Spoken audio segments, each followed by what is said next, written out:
काफ़ी टाइम से इनकी एग्जीबिशंस देख रही थी, हर बार लगती है, मैं ट्राई करती हूँ आने का, बट मैंने कहा इस बार तो मैं मिस नहीं करूँगी क्योंकि मैं देखती रहती हूँ सर की दुबई की, बाकी जगह भी मुझे बहुत ही अच्छी लगती है, पर मुझे सामने से देखनी थी। मैंने स्टेटस फ़ोटो में बहुत देखी है, बट मतलब मैं क्या ही बोलूँ, बहुत बहुत ही सुंदर पेंटिंग्स है और सारी एक से बढ़कर एक हैं।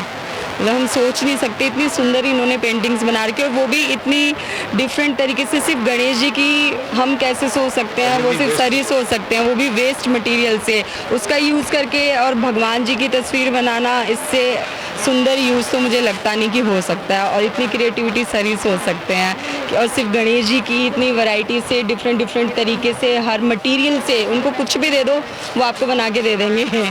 तो मेरी इच्छा पूरी हो गई आज, मुझे ये देखनी थी उनकी पर्सनली पेंटिंग्स पास से, और मुझे बहुत अच्छा लगा। बाकी साल ही मानूंगा कि राजेश जी इनवाइट किया और इतना अच्छी यहाँ पर एग्जीबिशन देखने को मिली, क्योंकि कहीं जाते हैं तो वहाँ पर घूमते हैं तो एक केवल प्रदर्शनी घूम करके आने जैसी बात रहती है, लेकिन क्योंकि राजेश जी से हमारा बहुत अच्छा संपर्क है, मित्रता है, और हमारे मित्र ने इतना अच्छा अचीवमेंट किया है, गणेश जी को इतने रूपों में निखारा है, तो ये तो सोने पर सुहागा है।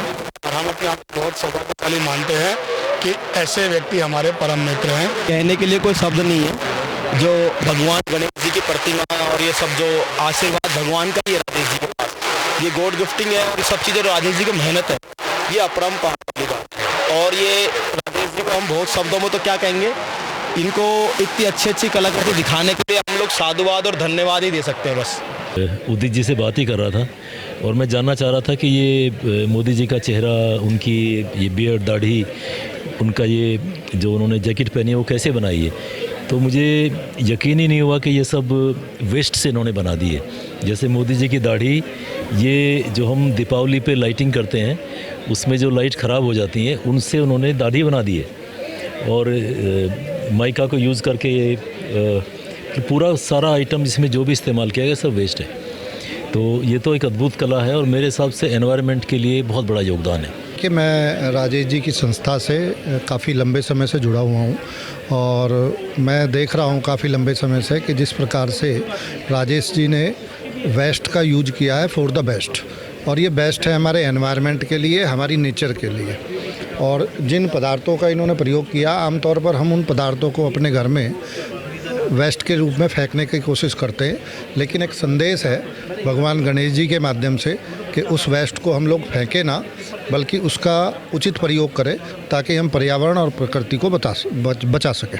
देखिए, मुझे लगता है कि राजेश जी पर भगवान गणेश की और माँ सरस्वती की विशेष कृपा हुई है, क्योंकि यहाँ बहुत सारे कलाकार हैं। कोई कहता है कि मैंने मॉडर्न स्कूल से किया है, कोई कहता है मैंने आर्ट का BFA किया है, मैंने MFA किया, लेकिन राजेश जी ने बिना किसी प्रोफेशनल कोर्स के किए हुए ही ये नैसर्गिक रूप से ईश्वर की कृपा के रूप में उन्हें ये कला प्राप्त हुई है।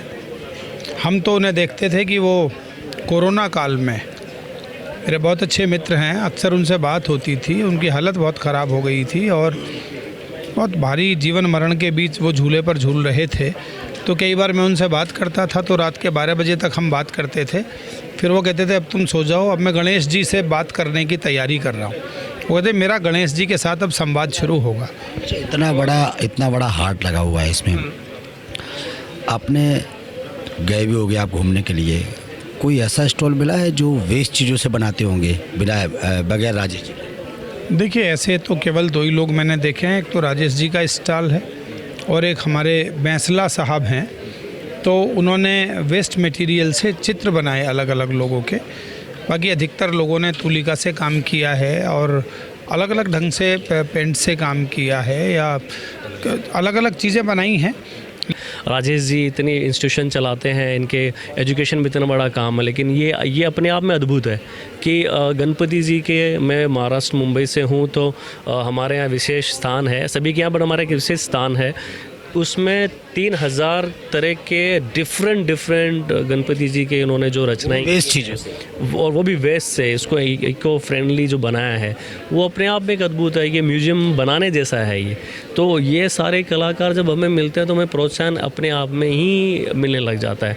हर बार हम परेशानी से देखते हैं, जब शुरू करते हैं तो लगता है बहुत परेशानियां हैं, लेकिन वो धीरे धीरे करते जब हम शुरू करते हैं, भी पहला दिन, दूसरा दिन, तीसरा दिन आते आते ऐसा लगता है कि यार चलो